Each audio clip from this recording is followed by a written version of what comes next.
Hi, welcome to Growing Great Readers from the Ground Up, how to plant the seeds of reading and take students from foundations to flourishing in French immersion. Why use a tree to model growing great readers? This is because growing great readers starts with growing great teachers. Growth is at the heart of both teaching and learning. And just like a tree, strong literacy instruction is rooted in deep values and also changes with the seasons. Just like our students, teachers also need to be willing to try new strategies, challenge the narratives, and continue learning to find out what helps their students thrive. A tree also reminds us that growth takes time, and great readers, just like great teachers, don't appear overnight. The tree is divided into three main parts. First, we have the roots of reading. The roots of reading are skills that should be fostered before we begin formal reading instruction, and they're the first skills that you should look at when you get a new group of readers in your class. The second part is the teaching trunk. These are instructional practices from the teacher that support literacy. Third, we have the leaves of literacy, and these are the foundational and comprehensive skill set that students need to grow into great readers. So as we delve into all of these aspects of literacy instruction, remember that growth takes time and that there's always room to grow. So first, let's talk about the roots of reading. Just as a tree cannot thrive without strong and healthy roots, readers need some foundational capacities in order to thrive. Let's begin with oral language. Oral language is the foundation of both vocabulary growth and listening comprehension. Through listening and speaking, students develop foundational skills like understanding of syntax, grammar, and storytelling, and these skills will later support them in decoding, understanding, and making meaning from text. Without a strong foundation in oral language, reading will be much more challenging for students. Another important aspect of language readiness is phonological awareness in a student's first language. Phonological awareness is a key predictor of reading success across languages. Strong phonological awareness in their first language will also allow students to hear and manipulate sounds in French. Along with these language readiness skills, we also have some cognitive and behavioral readiness skills as well to consider. First, motivation, which is at the heart of learning. It fuels engagement and attention, which is critical for learning. It also promotes persistence, which is particularly important for struggling readers. Even if a reader has strong foundational skills, these skills may not be activated unless reading feels meaningful and enjoyable. Finally, executive function plays a critical role in the development of literacy skills. Executive skills are the skills that allow students to focus, plan, and self-monitor during learning. Executive function also helps students persist through challenges. It allows students to fully participate in classroom activities, manage frustrations, and transition from one activity to the next. Finally, it also allows them to shift their attention as needed and focus on the content that teachers are trying to teach. When students struggle with executive function, they can spend a large amount of cognitive energy figuring out what they're meant to be doing and how to follow behavioral expectations in the classroom. So strong executive function frees up a lot of cognitive energy, allowing students to focus on the literacy skills that you are trying to teach. Next, we have the teaching trunk, which are instructional practices done by the teacher that help promote literacy success. This part of the model is not about what sort of content or skills students need to learn, but instead the ways in which teachers can promote the development of them. Strong teaching practices act as a trunk that holds everything together. Just like the trunk of a tree, these practices provide support and direction.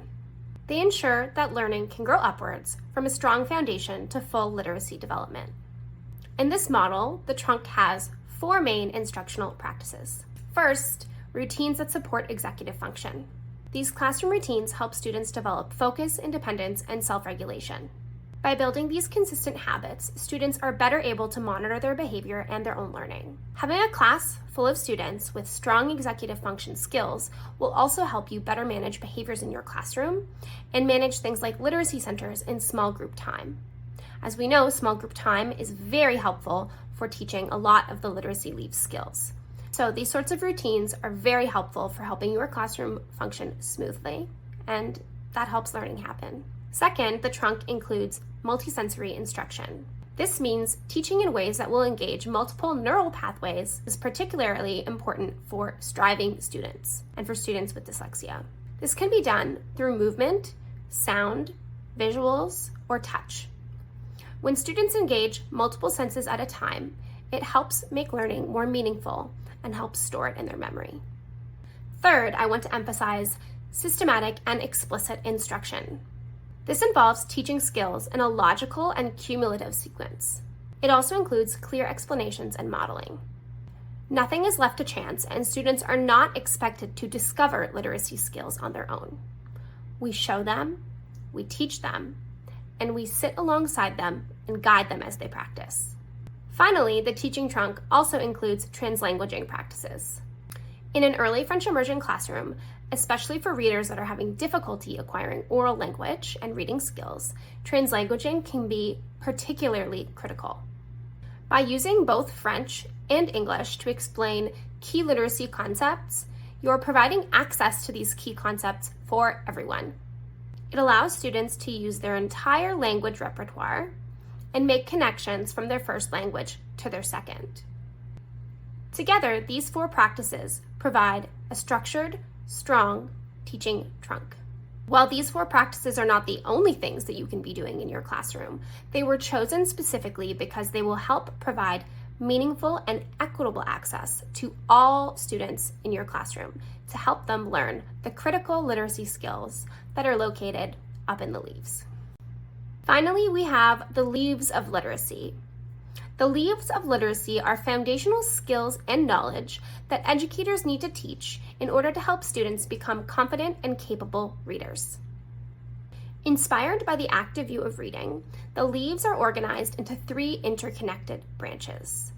The first branch is called building blocks. These are the critical foundational skills that help students crack the code of reading.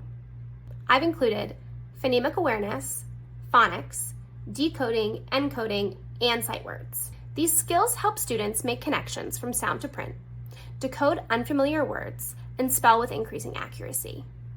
Without these important skills, reading can remain slow and effortful. The second branch on the other side is called making meaning. These skills allow students to construct meaning from text, engage deeply with ideas, and practice critical thinking skills. These components help ensure that reading is not just decoding words on a page, but understanding and thinking about them. The third branch in the middle is called tools for transfer. These are adaptable and transferable skills that promote both the building blocks and making meaning while we read. These skills help students grow as independent and strategic readers. Each branch on the tree is vital. They work together to create a comprehensive approach to reading instruction. The roots of reading, the teaching trunk, and the leaves of literacy come together to help students grow into great readers from the ground up. Finally, we want to bring all of these skills into bloom. Finding ways to teach all of these skills individually can be challenging, but one way that we can do this is through interactive read-alouds. Just like the sun provides energy and warmth to help a tree grow, interactive read-alouds provide warmth and energy into our literacy instruction. At the roots, interactive read-alouds foster motivation and oral language development. Along the trunk, they model strong instructional practices such as translanguaging, routines, and multisensory instruction. Read-alouds can also be a part of your systematic and explicit instruction when you make connections between whatever concept you're currently working on and the read-aloud. Finally, in the literacy leaves, interactive read-alouds help make connections between the building blocks of reading and making meaning. Through interactive read-alouds, we can bring all of these things into bloom and help students grow as readers, thinkers, and compassionate members of their communities. So let's delve a little bit deeper into each component, starting with the roots of reading. First, let's talk about oral language. Oral language is critical for future reading development. In a large longitudinal study of over 1,000 children done in 2006, it was found that oral language had a stronger impact than vocabulary on early word recognition. A study done on bilingual readers in 2015 found that first language readers had stronger word reading skills than second language readers, but oral language was the strongest predictor of comprehension. Second language learners with strong oral language skills still demonstrated comparable comprehension skills. A study done in 2008 on French immersion students found that grade 1 students with weak oral language skills were far more likely to struggle with reading by the end of grade 3. This shows that while decoding is super important in early literacy instruction, oral language has long-lasting impacts for comprehension of text. Next, we have phonological awareness, which is the ability to hear and manipulate sounds orally. It is one of the strongest predictors of early reading success. In French immersion, students usually have stronger oral language skills in English than in French, but research shows that phonological awareness transfers across languages. According to Cummins' developmental interdependence hypothesis, first language skills help support second language skills. This explains why English phonological awareness skills have been found to be a very strong predictor of French reading skills in the future.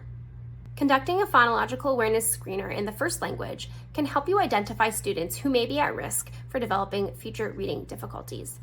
And because you're doing it in the first language, you can do it right away before students have even begun French language instruction. Additionally, if your students have not yet acquired strong French language skills, you can provide phonological awareness intervention in English, and this will help them later with their reading in French. Next, we have motivation, which is crucial for the development of reading skills. Intrinsically motivated readers engage with the text in a positive manner, which creates a positive feedback loop for reading. Stronger motivation leads to more reading, which then enhances skills. More skills result in a more positive experience and feelings of self-efficacy, which then reinforce motivation. Motivation is an important aspect to consider when it comes to decodable texts. Decodable texts are particularly valuable for students who are having difficulty acquiring early reading skills. They foster competence, create successful reading opportunities, and make students feel good about themselves as readers. This further enforces their motivation. Motivation also improves attentional control and frees up cognitive resources. Eye tracking studies have shown that students that are highly motivated engage in more efficient reading behaviors. While motivated readers increasingly become more skilled, it's important to consider the other side of this coin. This cycle can also contribute to a growing gap between striving and thriving readers. To prevent this, educators should provide opportunities for all students to experience success in reading and build up their intrinsic motivation in regards to literacy. Finally, as the last root of reading, let's talk about executive function. Executive function refers to the skills that allow students to plan, focus their attention, remember instructions, and manage multiple tasks. A landmark study of 18,000 kindergarten students found that working memory was a very strong predictor of reading comprehension success. In the same study, inhibitory control and cognitive flexibility were also found to have a strong impact. Other studies also show that attention shifting and inhibition also have an impact on reading comprehension. Even when students receive really high quality literacy instruction, some may still struggle due to difficulties with executive function. And that's why supporting the development of executive function skills in the classroom is equally as important as supporting the development of foundational literacy skills. Actually, arguably, I would say that it's more important because strong executive function skills will allow students to develop lifelong learning behaviors. That brings us to the first instructional practice on the teaching trunk. Due to the importance of executive function, routines that support executive function development of students are very important. Repetition supports the development of executive function skills because it allows students to begin using automaticity in routines and expectations and behaviors at school, which then frees up more cognitive space for learning. Repeated practice and scaffolding gives all students a safe space to try and fail and then try again. You may find that students with challenges in executive function struggle particularly with transitions. Transitions are executive function heavy. They involve movement and sometimes from one place in the classroom to another or one room to another. And they also involve adapting to new expectations. Students can be supported with verbal reminders ahead of time that a transition is coming up, a timer, and clearly posted routines and expectations with visuals. Well-planned routines reduce the cognitive load for students with executive function difficulty, allowing them to focus on the content that you're teaching. So even if you're teaching an amazing phonics lesson, students need to be able to focus on it. If Billy is confused about where he needs to sit or what he needs to do or where he can find a pencil, all of his cognitive energy is going to be taken up by thinking about these things instead of your wonderful phonics lesson. Some things you can do during a literacy lesson to promote executive function are first, warm-ups. When you begin a literacy lesson, having a predictable warm-up will help all students feel ready and competent. Next, review and preview. Link old and new learning, reinforcing memory and building connections. Also, chunk. If a task is complex, break it down into small, manageable parts. Finally, provide frequent practice. It will build not only their skills, but also their feelings of competence and confidence. Next, we have multisensory instruction, which engages visual, auditory, and kinesthetic, as well as tactile senses. This deepens learning and strengthens the neural pathways that support reading development. Teachers sometimes think that we're meant to be doing multisensory instruction because it's fun. And while it is fun, it has a basis in neuroscience. Many studies have shown that students process and retain information much better when multiple senses are activated at the same time. Multisensory input leads to stronger and more effective learning than single sensory input. In particular, multisensory instruction is very helpful for students with dyslexia. Because students with dyslexia have difficulties with phonological processing, activating other neural pathways in their brain can help strengthen their early reading skills.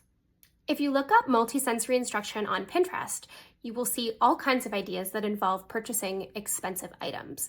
But multisensory instruction does not need to be fancy. All it involves is engaging multiple senses. This can include very simple things, such as saying the sounds of a word out loud as you read and write them. For example, writing cat, k, ah, t. I'm moving, I'm looking, and I'm speaking. I'm engaging multiple senses. I can also tap out words while I'm reading, like arm tapping, k, ah, t, cat.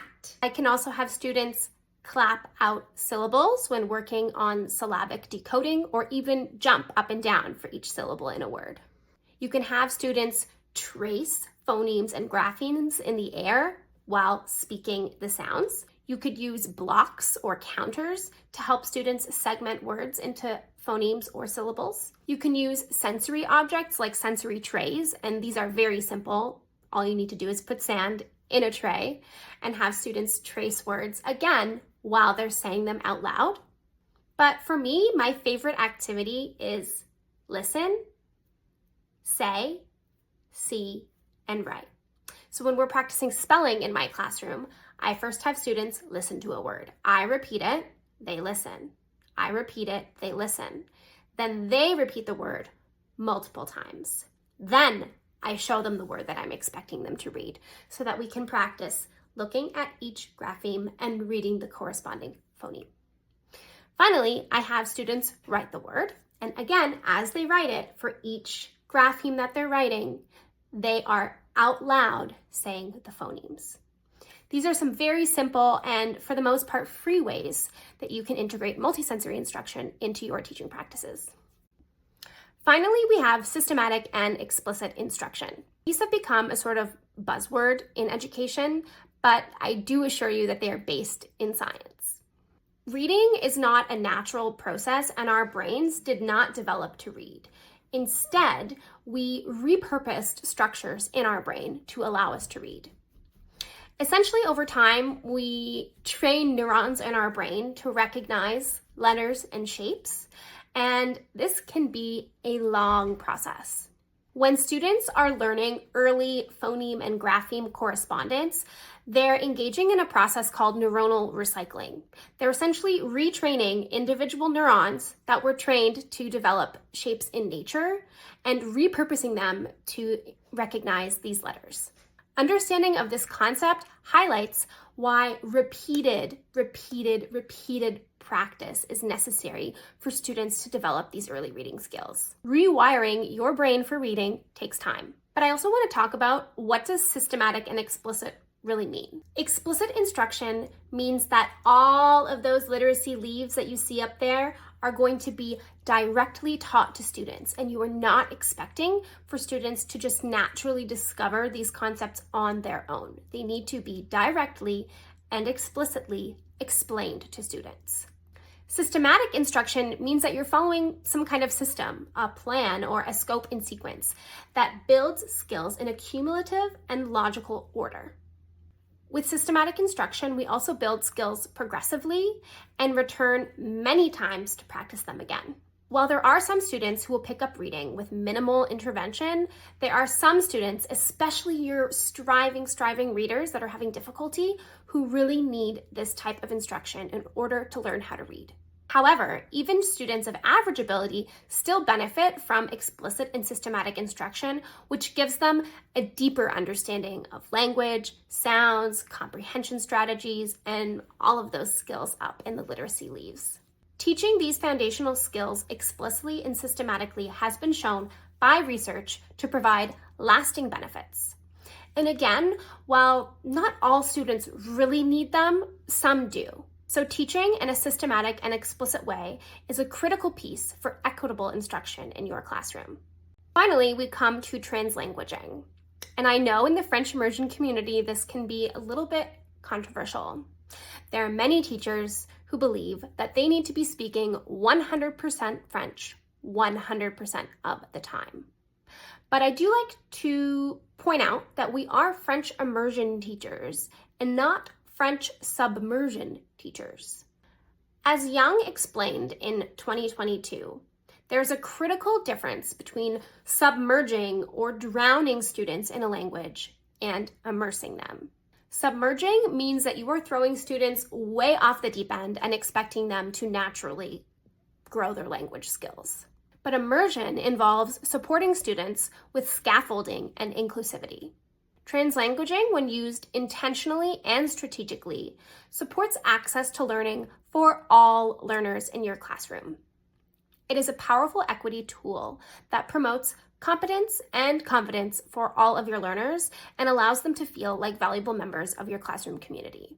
And while clearly translanguaging is important for the way that your students feel in the classroom, it's also very critical for helping them actually learn your academic literacy content in the classroom as well. By strategically switching back and forth from first language to the target language, students can also promote better access to these critical literacy skills. For example, early on in teaching in French immersion, you may teach your students about the letter S and how the letter S can make two sounds in French, S or Z, and it will say Z when it's between two vowels. Ask yourself, when you teach your students what's a vowel, is this done 100% in French? And did all of your students understand this 100% French explanation? Or perhaps, might it be valuable to your students to teach them what a vowel is in both English and French? Of course, over time, you lower the level of English and increase the level of French. But by teaching these concepts and then later teaching your rule about the letter S in both languages, you are allowing all students to understand the rule and then later apply that rule into their reading, rather than only allowing students with strong oral language skills to access that rule. Let's talk about the leaves of literacy, and let's start by addressing the building blocks. Phonemic awareness, which is the ability to hear, identify, and manipulate phonemes, is a critical predictor of early reading success. A phoneme is the smallest unit of language or sound that you hear in a word. So, for example, the word cat has 3 phonemes: k, a, t.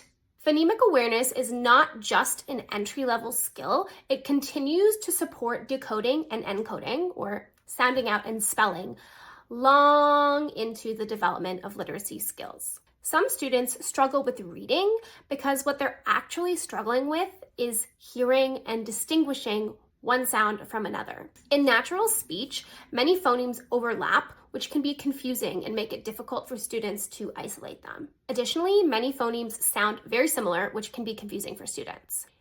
In particular, students with dyslexia who have difficulty with phonological processing will struggle with phonemic awareness and require explicit instruction to build these skills.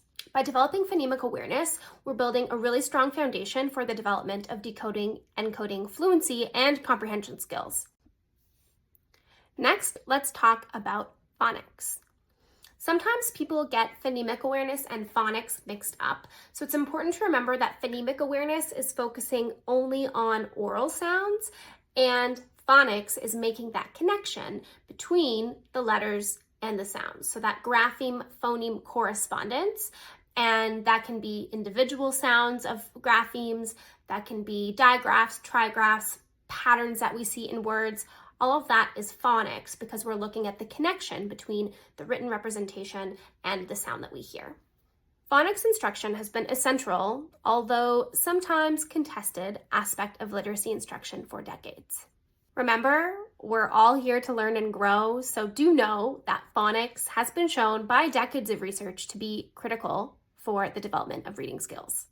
You may have heard in recent years about the term orthographic mapping. A part of orthographic mapping is being able to decode or encode a word, which means that students actually recognize the phoneme and grapheme correspondence in the word. And being able to decode or encode these words helps them make connections and store these words in their memory. Without this process, students can get stuck in laborious decoding and have difficulty moving towards fluency in reading. Some educators argue that comprehension is more important than phonics, but the reality is that phonics unlocks access to comprehension. Meta-analyses have demonstrated that word-level reading difficulties can explain up to 50% invariance in comprehension of a text. Simply put, students cannot practice comprehending a text that they cannot read. Additionally, a common argument against phonics that I hear from French immersion teachers is that French is too irregular of a language to dedicate a lot of time towards phonics instruction. Indeed, many of these studies about phonics have been conducted in English, but I have good news for you as a French teacher. French is actually, in terms of phonics, a much more regular language than English. The average letter in English represents 3.8 sounds, while the average letter in French represents 2.8. So it's actually a little bit easier to teach phonics in French than it is in English. So after phonics, we can move on to decoding. And I want to make an important distinction between phonics and decoding. Teaching phonics is teaching children the relationship between the graphemes and the phonemes, and then, practicing with that. And part of that can be decoding, but decoding is such a critical skill that I really felt that it deserved its own place on this model rather than just being lumped in with phonics. Research has consistently shown that explicit decoding instruction has very positive benefits. We really need to be teaching children how to decode. Looking at written symbols, translating them into the sound in your mind, producing the sounds, and then blending all of them together. So when I see the word cat, I'm seeing all of the letters, C-A-T. I recognize them for each of their sounds, k-at, and I'm blending them together. So it's turning that written symbol into a sound and then blending it with the sounds that are next to it. And then, of course, also flexibly applying some rules, because for some letters, especially in French, there are a lot of rules about what sound it's going to make depending on what letter comes after it or where it is in the word.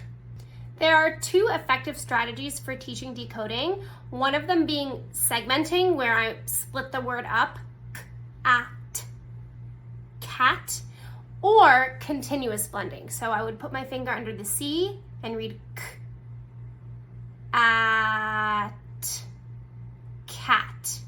That's continuous blending, where you are smoothly blending the sounds together as you read them. Continuous blending is shown to be more effective because it reduces cognitive overload and also supports better fluency. As students progress further and start reading longer words, then syllabication can also be a decoding strategy that students are taught. In languages like French, where every syllable contains a vowel, students can be taught to look for patterns and vowel groups to help them identify the beginning and ends of syllables.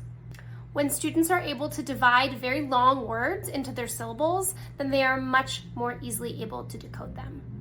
Along with teaching students to decode into syllables, students can also use morphology to decode, which we'll talk about a little bit later. According to word amalgamation theory, decoding supports the amalgamation of word identities into long-term memory. Students benefit from practicing decoding both in isolation and in context. When they practice decoding words in isolation, then they will be better able to recall how to spell these words, and if they practice decoding in context, then they will better be able to recall the meaning of the words. So, students should be given opportunities to practice decoding of words in isolation and also in context, in sentences and connected text. The sister skill of decoding is encoding. You can think about encoding as the opposite of decoding. What's interesting is that decoding has become a very popular word to use, and encoding is less so. I see less teachers talking about the importance of encoding, but encoding is actually critical and helps students solidify their decoding skills.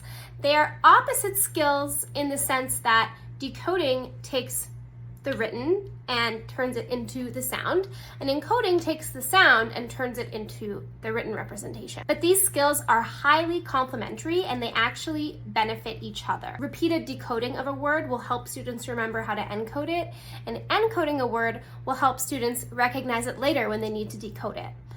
I noticed a huge improvement in the decoding skills of my students when I started integrating explicit encoding instruction into my literacy program. So while decoding supports reading fluency, encoding supports written expression and also solidifies phonics knowledge. Teaching encoding helps students to better internalize the alphabetic principle and helps them to become more independent readers and writers. Practicing spelling through phoneme-grapheme correspondence is hugely important for students academically for a number of reasons. First, because it helps them better retain the spelling of words. Research has shown that students who practiced and learned spelling through phoneme-grapheme correspondence retained knowledge of these spellings better than students taught using other methods such as syllabication. Additionally, knowing how to spell a word helps students not only with their writing, but also with recalling the memory of words. Knowing how to spell a word helps students activate what the word means and also how it should be pronounced. Again, related to word amalgamation theory, this is because orthography helps students store words in memory and helps build their vocabulary. Students are much more likely to remember words and what they mean if they know how to spell them and how to read them. For words that are irregular and very hard to spell, teachers can use more creative, silly pronunciations of words to model how to spell them. As encoding becomes more automatic for students, it frees up more cognitive space for deeper learning and thinking. The last literacy leaf under building blocks is sight words. You may be surprised to see this because sight words have been demonized a little bit in recent narratives, and I want to be really clear what I mean by sight words. In the past, sight words were taught as a word or a group of words that just needed to be memorized. There was no rhyme or reason for which words were chosen. They weren't based on any particular phoneme. Sometimes they were based on a theme, maybe you're still doing this. Maybe you're giving out a thematic list of words like winter clothing or school supplies, and you're expecting students to be able to remember how to read and write these words. This is not what I mean by sight words. A sight word is any word that has been stored in long-term memory and can be automatically recalled by a student or by anyone. And the theory of orthographic mapping can transform how we see sight words and how we teach them and use them in the classroom. As we've already discussed, there are a few things that help people store words in their memory. Meaning, and also being able to decode, encode, and pronounce the word properly. So when students have all of these pieces, the meaning and essentially the spelling, then they're going to be able to recall these words more easily. And these factors will work together to help this word become a sight word. If a student knows how to decode a word but doesn't know what it means, it's probably not going to become a sight word for them yet. And on the other side, if a student knows what a word means but doesn't know how to decode it or encode it, it's unlikely to become an automatically retrieved word. When words are connected in memory by pronunciation, spelling, and meaning, they become sight words.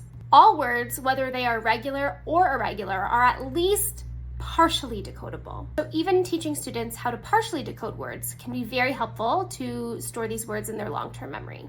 It's still recommended that you teach the phoneme-grapheme connections that you can for a sight word and then point out any exceptions that are present. Additionally, it's been shown that how we introduce sight words is very important. Teaching words in isolation will help students better recall their spelling and help them better to decode them automatically. And teaching words in context will help them better remember the meaning of the word. Both approaches are very valuable and serve different purposes. Through this process of orthographic mapping, students will gradually build a bigger and bigger bank of sight words that they can retrieve automatically during reading. All of these aspects, phonemic awareness, phonics, decoding, encoding, and sight words, come together as the building blocks of these leaves of literacy, and they prepare students to be able to engage with the text independently and then make meaning. So with that, we're going to move over to the aspects of instruction that focus on making meaning. And these are various components that we need to teach to students in order to help them make meaning of a text. I want to be very clear, while the building blocks are the skills of literacy that are going to enable students to engage independently with a text and comprehend it, that doesn't mean that we cannot also be teaching students how to make meaning with text that they're not yet able to decode or that they're still in the process of learning how to decode. Instruction in these foundational building blocks of literacy and also in ways that we make meaning with text are both important and should be done simultaneously in the classroom. We don't need to wait until students can decode to start working on some of these components. So this first brings us to strategies. And this is sort of a broad area of literacy where students need to learn how to manage the complex task of reading. Because reading is such a complex task, students need to develop the cognitive skills to choose what they need to do in order to help them better decode or understand a text. Students need to develop this specific type of self-regulation in reading where they're able to monitor and adjust their behaviors in order to help them accomplish their goal with a text.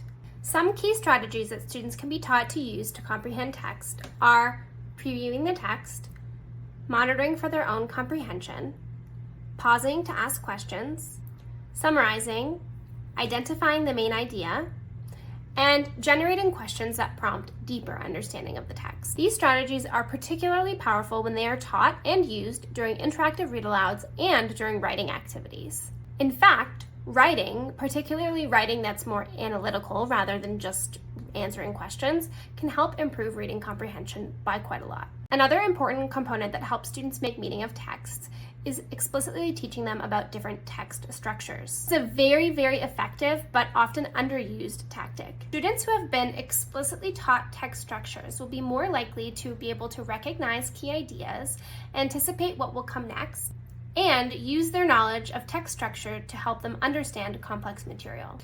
Text structure instruction should go beyond simply naming different types of structures, but providing visuals and organizers to help students understand each part of certain types of texts. This type of instruction should also be systematic and integrated into regular classroom instruction. Additionally, we need to be building up students' background knowledge in order to help them make meaning of text. Research has increasingly highlighted the importance of background knowledge in reading comprehension.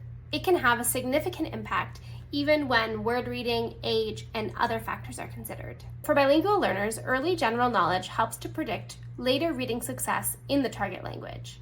This is because content goes far beyond vocabulary knowledge. It includes ideas, questions, lived experiences, culture, and a whole host of other understanding that uniquely support our abilities to connect with and comprehend text.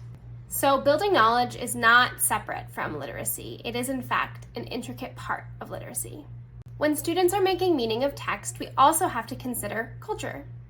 Decades of research have shown us that a student's culture and their background intricately affects how they understand and engage with text. There was a landmark study done in 1998 where it was found that Black students were more likely to understand and relate to text that understandably included Black characters when compared to books that only contained white characters. So, cultural relevance and inclusion of diverse characters into our literature is not just a matter of equity and inclusion, but it's also an important factor in comprehension and academic success in this way.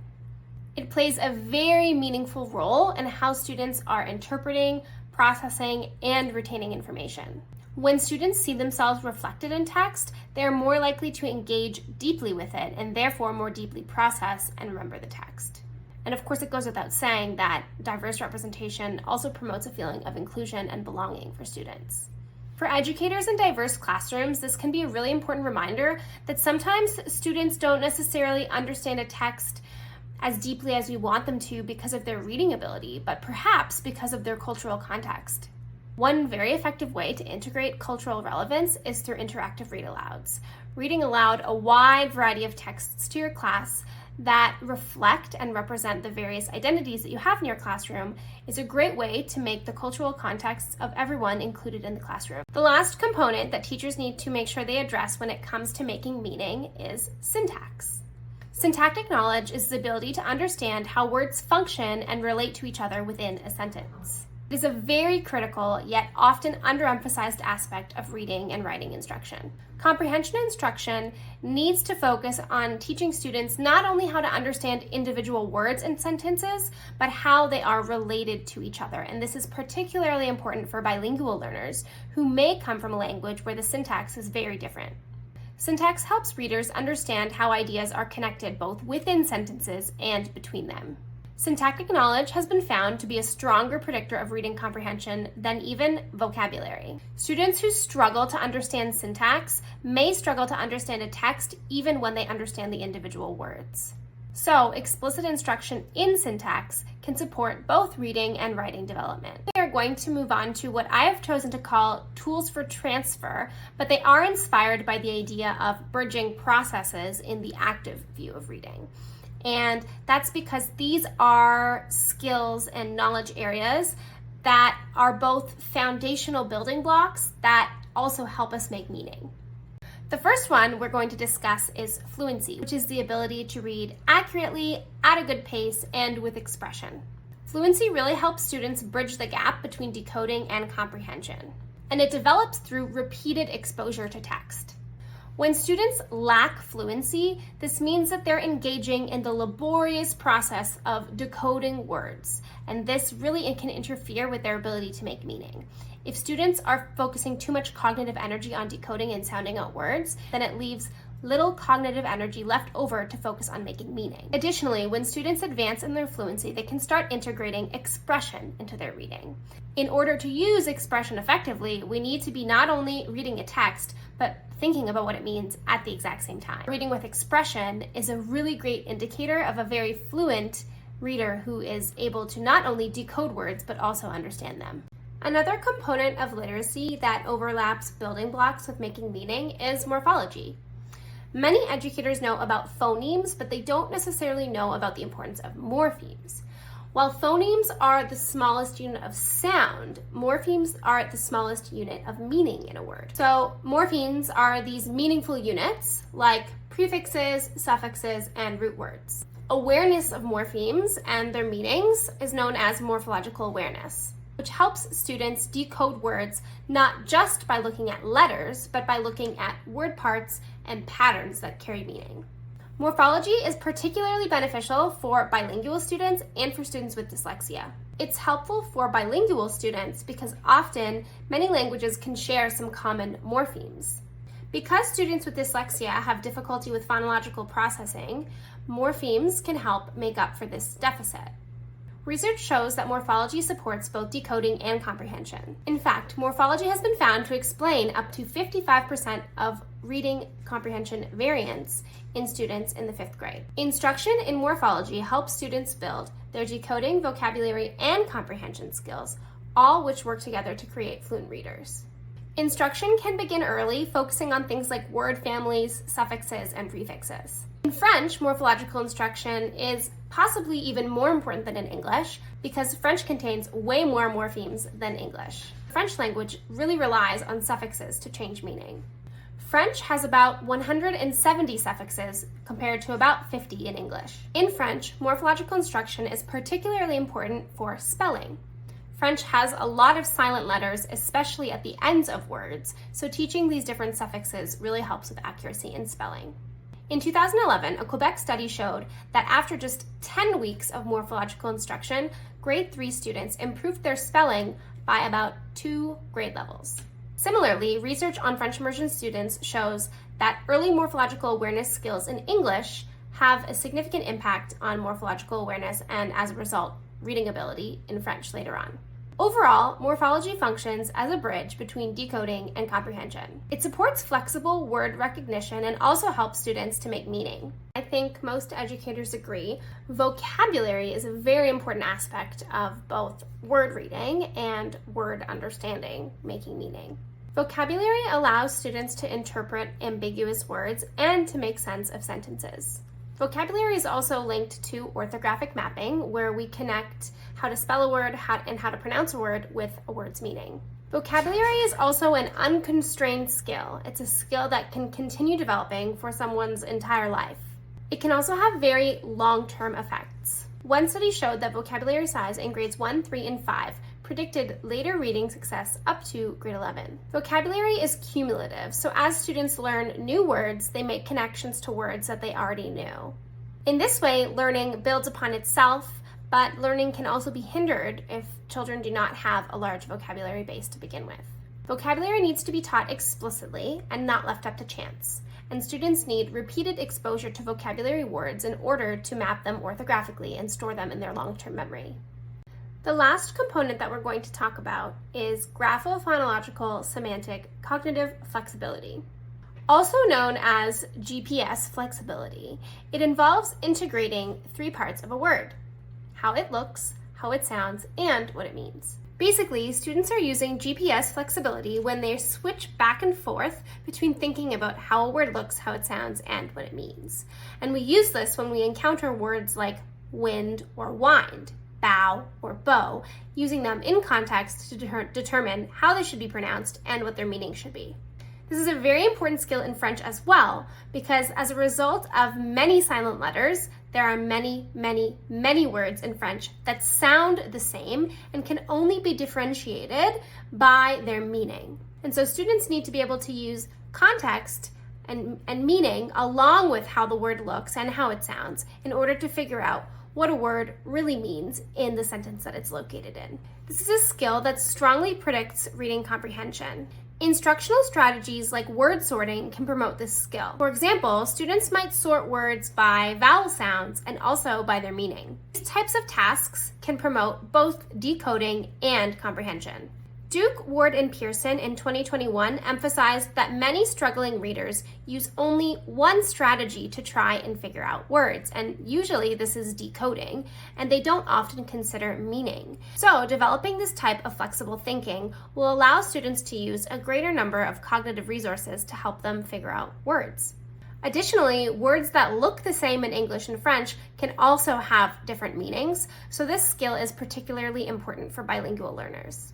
Now that we've looked at these wide variety of skills, the roots of reading, the teaching trunk, the leaves of literacy with its 3 parts, the building blocks, making meaning, and also all of those tools for transfers, you may be asking yourself, how on earth am I going to teach all of these skills in the amount of time that I have with the class that I have and the needs that are in my classroom and all of the other interruptions that happen throughout the day? I understand. Some of these concepts are still concepts that I myself am working on integrating into my instruction.